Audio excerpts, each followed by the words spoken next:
திமுகவின் உருட்டுகளும் திருட்டுகளும். ஸ்டாலின் மாடல் அரசு zero model அரசு.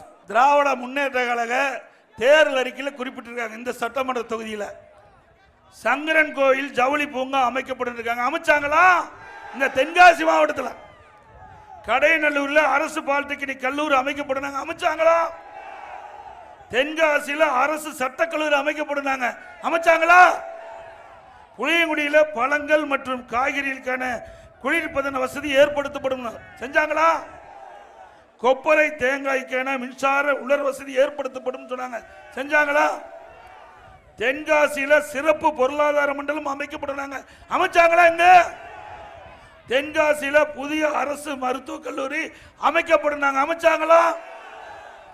தென்காசியில மாம்பழச்சாறு உற்பத்தி நிலையம் மற்றும் எலுமிச்சை பதப்படுத்தும் தொழிற்சாலை அமைக்கப்பட்டாங்க. அமைச்சாங்களா?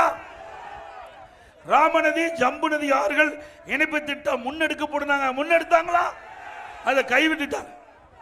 தென்காசியில அரசு வனக்கல்லூரி அமைக்கப்படும். அமைச்சாங்களா? அப்ப 10க்கு 0 தானே, 10க்கு 0. ஆக இது திராவிட முன்னேற்ற கழக தேர்தல் அறிக்கையிலே இந்த மாவட்டத்தில் குறிப்பிட்ட செய்திகள். திராவிட முன்னேற்ற கழக தேர்தலில் 2021 சட்டமன்ற பொதுத் தேர்தலும் போது திராவிட முன்னேற்ற கழக தேர்தல் அறிக்கையில் திரு ஸ்டாலின் அவர்கள் அறிவிக்கப்பட்ட அறிவிப்பு இது. ஏன்னா நாங்க சொன்ன எடப்பாடி பழனிசாமி பஸ்ல போய் பொய்யா பேசிட்டு சொல்றாரு. அதுதான் நாங்களே அச்சடிச்சு முன் காட்டுறோம். உண்மைதானது? நான் சொன்னதெல்லாம் திமுக தேர்தல் அறிக்கையில் இடம்பெற்றிருக்குது. அதை செய்யாத அரசு தொடர வேண்டுமா?